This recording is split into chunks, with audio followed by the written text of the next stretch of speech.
ఇక్కడ జనం కష్టాల్లో ఉంటే కేసీఆర్ ఎక్కడ ఏడుంటాడండి? కొత్తగా చెప్పాలనా? ఎక్కడుంటాడు? ప్రశాంతమైన గాఢ నిద్రలో ఉన్నాడు. ఆయన దేవుడు కదండి, ఆయన దేవుడు. ఆయన బయటికి రాడు, చూడాలి అప్పుడప్పుడు అంతే. దేవుడిలాగా వస్తుంటాడు, లోపలికి పోతుంటాడు. నేను ఒక ఆయన మాట్లాడుతున్నాడు జగదీష్ రెడ్డి వరంగల్లో. మాకే మీరు భయపడుతున్నారా? కేసీఆర్ రావాలన్నా మీకోసం అట. కేసీఆర్ ఎవరి కోసం వస్తాడు? కేసీఆర్ ఎవరయ్యా? కేసీఆర్ ఒక మనిషిగా, కేసీఆర్ ఒక మనిషే కదా. ఆయన కూడా ఒక నాయకుడే కదా. కేసీఆర్ అంటే ఏదో సామాన్య మానవుడు అందరిలాగానే ఆయన ఇంట్లో ఆయన వండుకోవడం కాదు కదా. ఆయన గజ్వేల్ నియోజకవర్గానికి ఎమ్మెల్యే, ప్రధాన ప్రతిపక్ష హోదా, క్యాబినెట్ హోదా కలిగిన నాయకుడు. కారు, ఆయనకి సెక్యూరిటీ, ఆయన తినే తిండి, ఆయనకు వచ్చే జీతము ప్రజలు కట్టే ట్యాక్స్ల నుంచి వస్తున్నది. ఇంట మండమని ఏలే. కేసీఆర్కి మేము చాలదా కేసీఆర్ రావాలంటే? మరి ఆయన ఏం చేస్తాడు? మరి ఆ పదవి మీరే తీసుకోండి. అదే క్యాబినెట్ హోదా కలిగిన ప్రధాన ప్రతిపక్ష హోదా పదవిని హరీష్ రావుకే ఇవ్వండి, కేటీఆర్కే ఇవ్వండి, జగదీష్ రెడ్డి మీ దగ్గరనే పెట్టుకోండి. ఎవడొద్దన్నాడు? అది మీ దగ్గరనే పెట్టుకుంటే కేసీఆర్ని ఎందుకు అడుగుతారు? కేసీఆర్ బయటికి ఎందుకు రాలేదని ఎందుకు అడుగుతాం?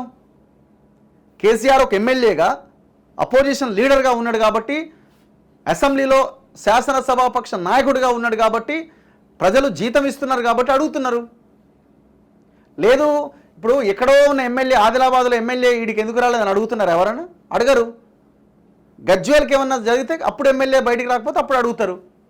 నువ్వు ఎమ్మెల్యేగానే ఉండాలి బాబు, నువ్వు ఎమ్మెల్యేనే ఉండి ఇంట్లోనే వండుకో, తాగు, తిను, ఏమన్నా చేసుకో. ఎవడొద్దన్నాడు నిన్ను? మీ నాయకుని ఎవడు బయటికి రమ్మన్నాడు? నేను జనం కోసం ప్రశ్నిస్తా, చీల్చి చెండాడుతా, అది చేస్తా, ఇది చేస్తా అని చెప్పి పదవి తీసుకున్నాడు. క్యాబినెట్ హోదాతో కూడిన ప్రధాన ప్రతిపక్ష నాయకుడు పదవి తీసుకున్నాడు. సిగ్గుండాలి కదా కొంచెం అన్న మాట్లాడడానికి.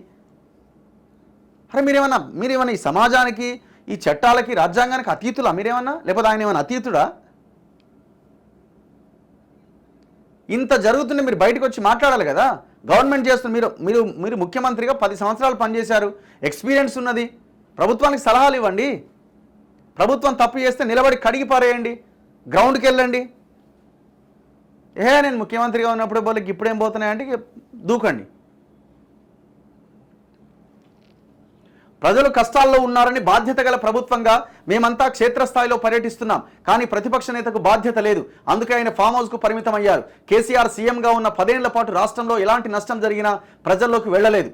ట్రైన్లు యాక్సిడెంట్లో చిన్నారులు చనిపోయినా చలించలేదు. గతంలో ఒక యువతి పైన సామూహిక అత్యాచారం, దహనం జరిగినా స్పందించలేదు. అసలు రాష్ట్రంలో కేసీఆర్ జాడలేదు. ఆయన్ని చూసి చాలా రోజులైంది. ప్రజలు కూడా ప్రధాన ప్రతిపక్షం లేదని భావిస్తున్నారు. రాష్ట్ర ప్రజలు వరద కష్టాల్లో ఉంటే మాజీ మంత్రి కేటీఆర్ అమెరికాలో జల్సాలు చేస్తూ ట్విట్టర్లో రాష్ట్ర ప్రభుత్వాన్ని విమర్శించడం సిగ్గుచేటు. ఇప్పుడు ఏమైపోయింది? వీళ్ళకు కూడా అల్కగా దొరికింది కదా. ఇప్పుడు హరీష్ రావు తిరిగినా, ఇంకెవరు తిరిగినా, ఎంత మీరు కష్టపడి బురదలో బొరలాడినా మీ నాయకుడు ఏడి అన్నదానికి మీ దగ్గర సమాధానం ఉందా?